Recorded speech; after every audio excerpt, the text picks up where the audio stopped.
exact same thing. In other words, what subtly is the argument, the rhetorical argument he's making? Let's write it down in 2b. He's saying it this way. I would love to not have to fight for the rights of all Americans, including and most importantly those rights of black Americans, the right to vote, the right of free speech, the right to free movement. He says, I'd love to be able to not have to do that. I don't have a choice.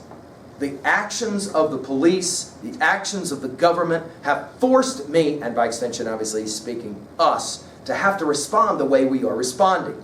This is a line of rhetorical argument that we've already studied when we studied Jefferson's Declaration of Independence. Go back and look one more time at learnstrong.net and just find my lecture on the Declaration of Independence, and here in that lecture you'll find that rhetorical argument being made. It's a brilliant argument by Jefferson. It's clearly a brilliant argument here as well. We find the thesis in many ways of this letter at the bottom of page 1110. Let's look at it now.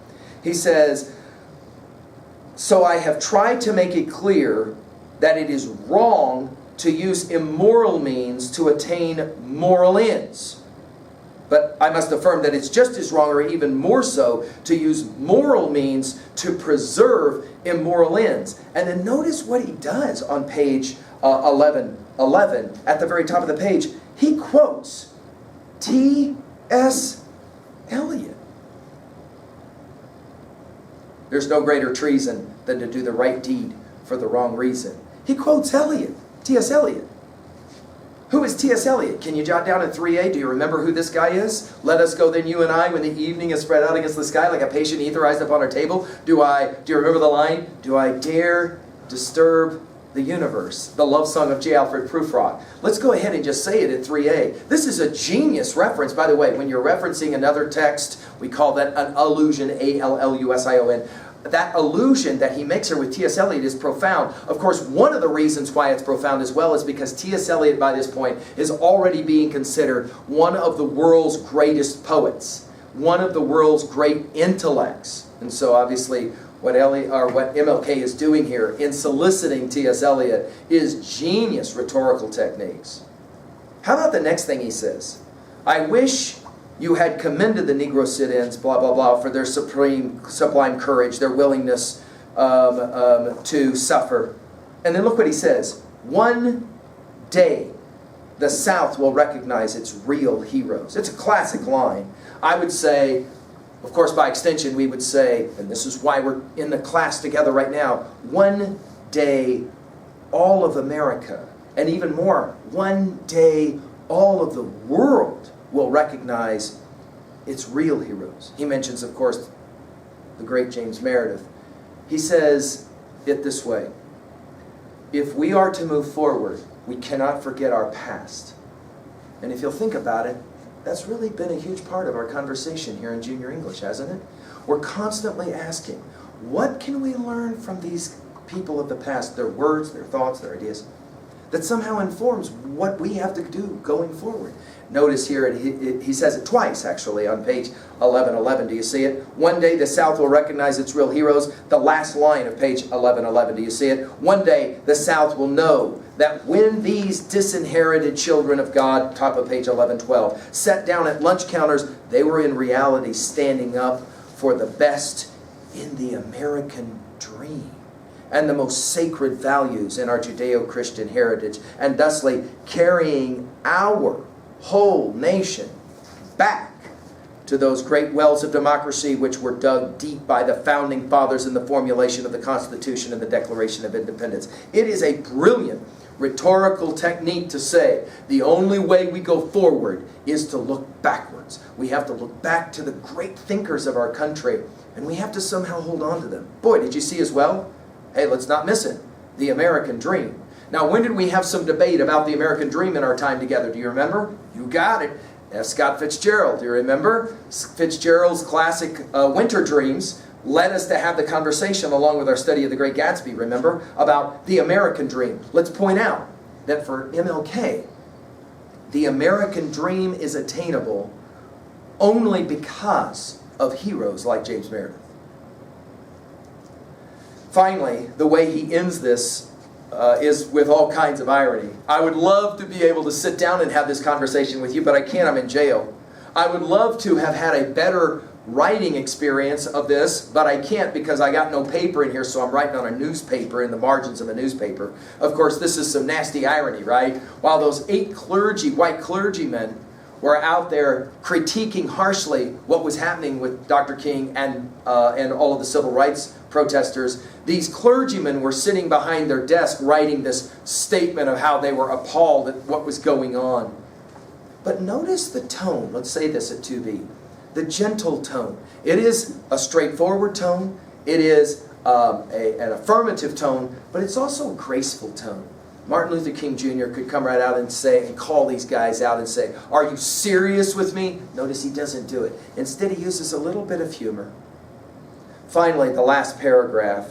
He says, "Let us all hope that the dark clouds of racial prejudice will soon pass away and the deep fog of misunderstanding will be lifted from our fear-drenched communities. And in some not too distant tomorrow, we're back to the future again. The radiant stars of love and brotherhood will shine over our great nation with all of their scintillating beauty." This, notice, word pictures of the dark clouds of racial prejudice, the deep fog of misunderstanding. A compelling word picture, we should point out, right? And let's put that in our notes as well at 2B.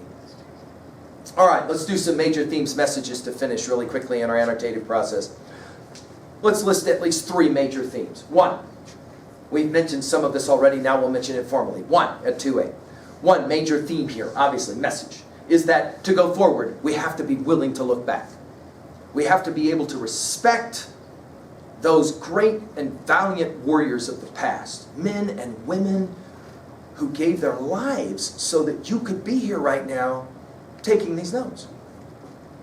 Number 2, we must be willing to fight against injustice. And we must be willing to use the appropriate means to do it. For Martin Luther King Jr., nonviolent resistance. Finally, number 3, you cannot use legitimate means to keep an illegitimate system in place. This is the argument that he makes.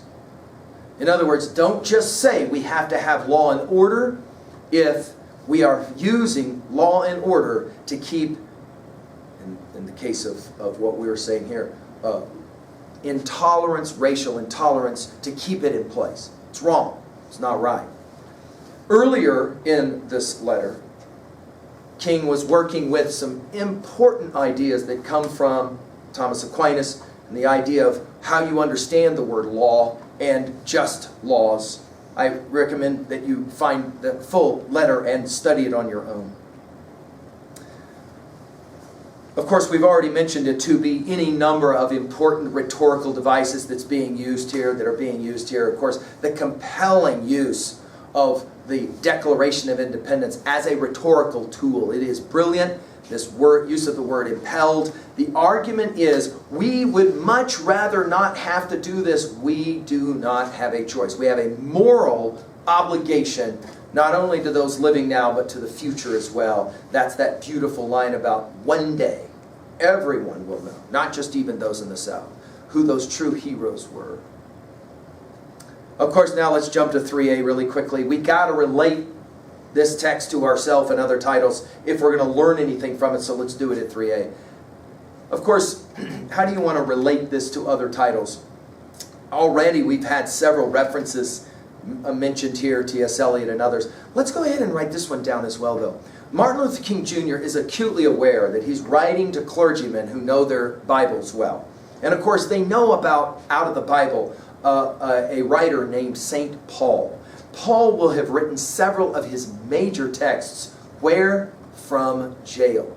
So it is significant that there is a subtle connection here being made between Martin Luther King Jr. writing to these 8 white clergymen and, of course, the St. Paul, the Apostle Paul, writing in the New Testament letters, several of those prison epistles they are sometimes called. And of course, because he's a theologian and he's writing to theologians, he can get away with it. We just have to point it out, of course, in a class like this, because this is not something we would intuitively maybe always pick up on. Finally, what is for you a text that is the great text of courage, of standing up. Do you have a favorite song in your playlist that says, if you had to reduce it to one line, we will fight? Of course, the most famous song of the civil rights movement was, "We Shall Overcome." Finally, a 3B observation or two here. How do you relate to a text like this? Do you appreciate the heroes, the James Merediths, who came before? And if not, why not? Those who showed, as he says it on page, as MLK says it on page 1111, sublime courage. Another question: when was the last time that you can remember taking a stand against something that was wrong and you paid the price for it? You maybe didn't get thrown in jail, but you maybe had to sacrifice something for it. You were maybe inconvenienced, maybe made uncomfortable, maybe somebody laughed at you. When was the last time that you were a hero in the strife, to quote Song of Life for a Longfellow, "In this world's broad field of battle, in the bivouac of life, be not like dumb driven cattle, be a hero in the strife." When is the last time you were a hero in the strife? When is the last time you stood up for something that was right? Another question: when was the last time that people made fun of you for standing up for what was right, or called into question, as these clergymen did, call into question your standing up for what was right? Another question: when was the last time you had to defend yourself? Think about this. This is a fascinating question. You knew you were right, and you were speaking to people who you knew were wrong, and you had to defend yourself. But how did you do it? Did you do it with the level of grace and the level of rhetorical sophistication of a text like this?